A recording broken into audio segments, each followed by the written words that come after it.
Hi readers, I'm Jordan. And I'm Katie. And welcome to Not Another Heroine, the podcast where we break down the best and worst fictional heroines, those swashbuckling ladies who have to work a little harder than expected for their happy ending. Want to see what's next on our TBR list? Subscribe to us on YouTube or follow us on Instagram for a sneak peek at upcoming content or to help us pick our next book.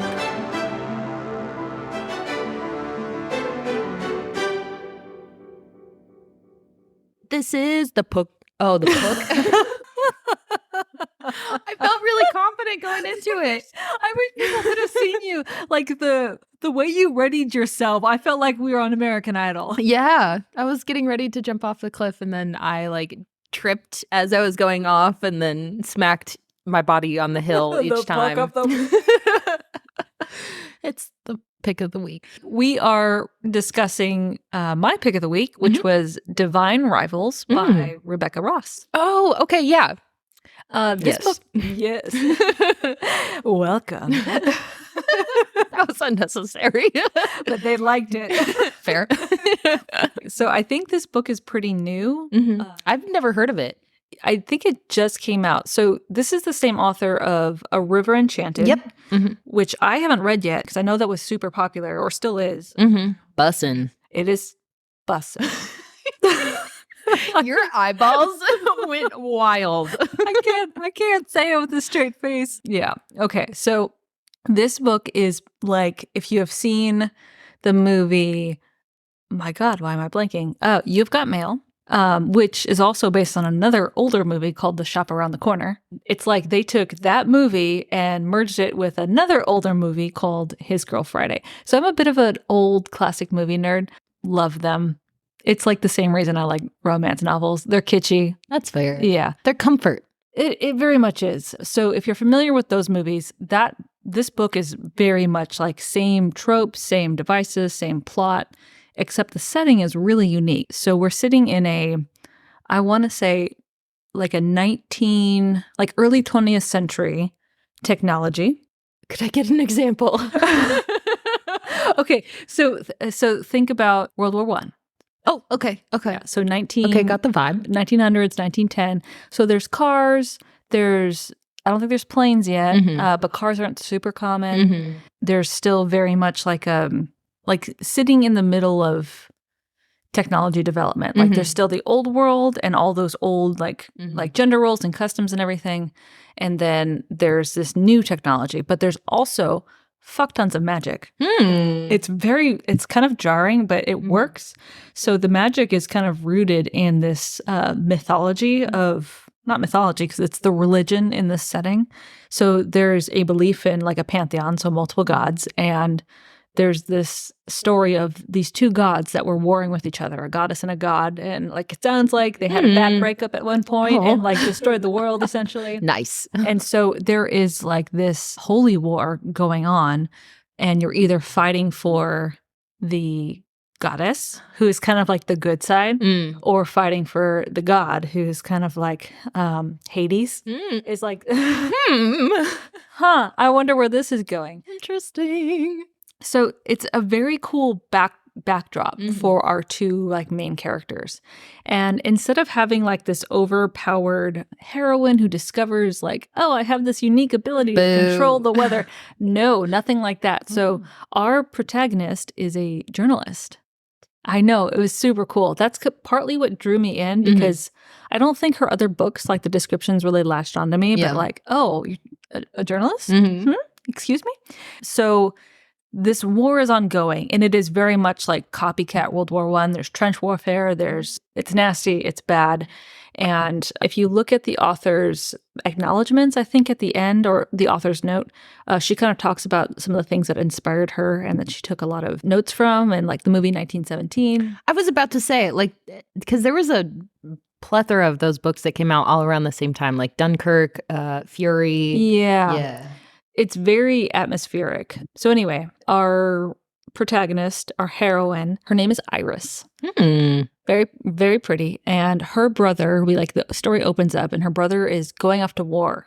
And there's no like mandatory enlistment. It's kind of like like you feel the belief or the call to support the goddess. And so her brother felt the call and I'm going to war. And he says, oh, promise me, little sister, that you're going to stay in school, because she's like 17 or 18, and she's in her last year of probably whatever senior level of schooling before college, I think. So she's like, yes, of course. Like, I'll stay in school. I'll finish. Just come home safe. And he goes away, and her mother, who is her only surviving parent, kind of goes off on like a alcoholic bender and basically just sinks into oblivion. And they can't, like, they're running out of money. Like, their electricity was shut off, so they're using candles. She has no money to buy food. Like, her clothes are worn and stuff. So she had to quit school so she could get a job. And so she gets a job as a journalist at one of the local newspapers. That sounds so cool. Please continue. So she's working at this newspaper office, and this is where the movie His Girl Friday, that tie, comes in.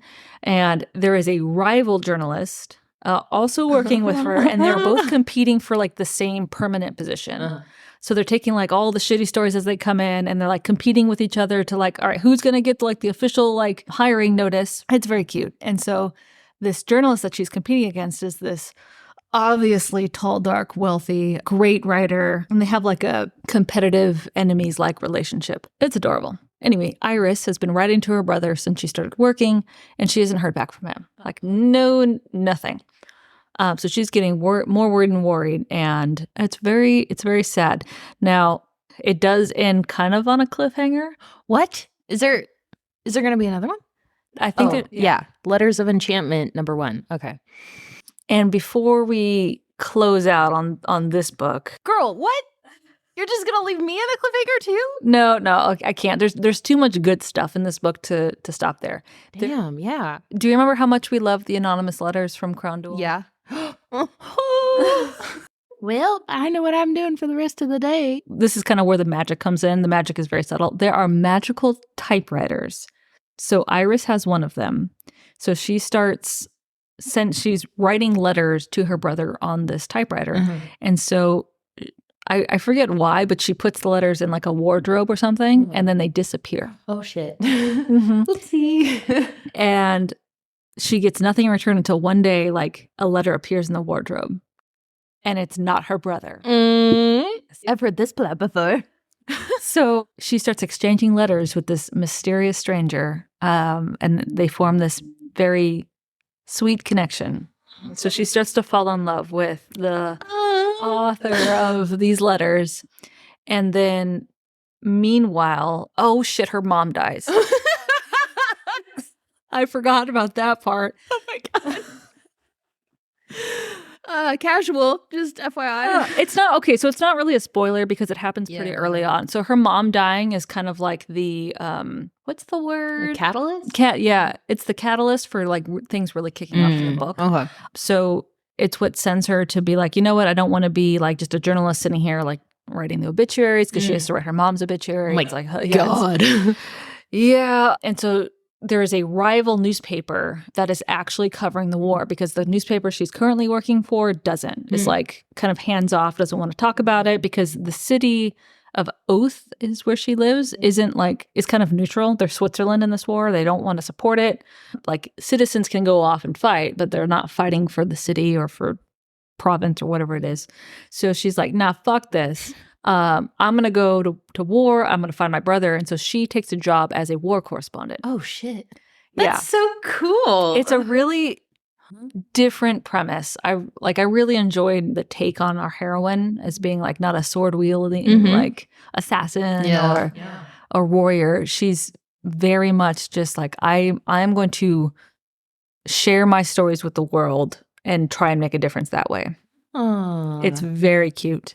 So she goes off to war, and there was some very interesting, I shouldn't say interesting, that's like a default word. The way this author described the war is very dark, as it should be. Yeah. It could hit home to some people, I think, because it's like, it's not just a like, oh, it's like World War I. No, it is trench warfare, gas, people dying for no reason, people not exactly knowing what they're fighting for, just fighting because they have to. So there's that. There is some really cool representation in this book too. So she goes off to like the front lines and she's staying at a bed and breakfast that is run by a woman named Marisol, and Marisol's wife is a captain fighting in the... Fuck yeah. Yeah, so that was another cool... There's a lot of really cool tidbits. So there is no weirdness with men and women serving in the military and that's fighting. Nice. It's just that's what happens. People are choosing to fight, and it doesn't matter like if you're a man or woman, whatever. So I love that. Because like, why do we need to institute weirdness from like real life into fantasy books where you could make anything reality? Like, why don't you just make everyone equal? Yeah. So they did that, but the author still kept like some of the early 20th century like pencil skirts and hair done and lipstick and heels and the good parts. So yeah, there's lots of really cool like visuals in this book. It kind of reminds me almost of like we were just talking about Howl's Moving Castle. Like it's that same like setting, like the war is happening in the background. Like actually, I didn't even think about Howl's Moving Castle, but it's right there. Which actually, that's a great segue into the 3 books. Oh, I was about to say pick of the week because you're pointing at me. It was like a stress response. Like pick of the week?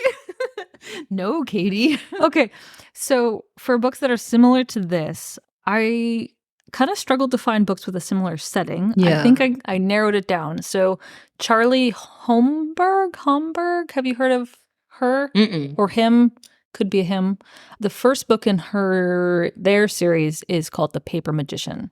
Oh shit, I have read this. And I was fumbling to think of this exact book. That was in my brain the whole time. I'm like, what the fuck was the name of that book? Yes, I know exactly what you're talking about, 100%. This is why we have a podcast, because we read the same I just thing. don't know names of anything. We have a resounding yes on the similarity to The Paper Magician. Yeah. There is another series called the Parasol Protectorate series by Gail Carriger, if I'm saying the name correctly. And it's also very steampunky, set a little bit further back, like Victorian era, but also kind of like weird mesh of technology and fantasy. And then the last author is kind of a sleeper. And I know, so in our last pick of the week, I was very much hating on like free, like Kindle Unlimited books and cheesy covers. Shame, but yes. I know. But this author is W.R. Gingill, Tasmanian author, also on a Kindle Unlimited deal. But her books are solid and they're really good. I think the style of writing is very similar to Rebecca Ross. So the first book she's got I think 3 or 4 series and a bunch of different standalones. So Spindle is the first book in the series I think that our listeners would like. It's very much fantasy romance. So there you go. Sounds vaguely familiar. I was also thinking, I just pulled it up. So this one I think is a Kindle Unlimited $0 one as we're talking in the genre. Subversive. It's like witches and witch. Oh, yeah. That one, like I've seen that one before. Yeah. It's like suffragettes though. That's how you say that. Suffragettes. We'll find out later. Yeah. Someone will tell us. But yeah, it's like the same kind of vibe. Huh. Like post-steampunk? Yeah. Is that era? Well, it's got to be because there's several books set in there. Okay. Yeah. No, that is actually on my TBR list. So it was cute. Yeah. I give it 4 stars. I give it 5 stars. I take that back. Your stars mean nothing. That is true.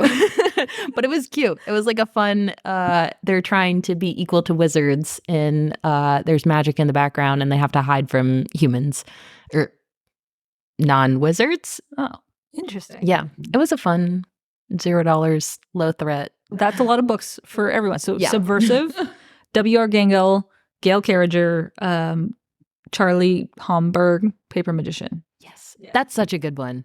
That's at the top of the list. That's probably the closest to this book, I would say, like setting-wise. Yeah. Definitely reading it. Well, from Jordan's shelf to yours. We'll see you on the next page.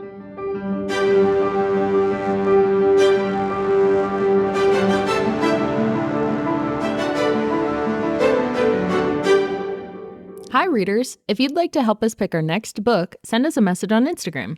Or if you'd like to just listen, we post new episodes every Monday and Wednesday on Spotify, Apple, and Amazon. Thanks for listening.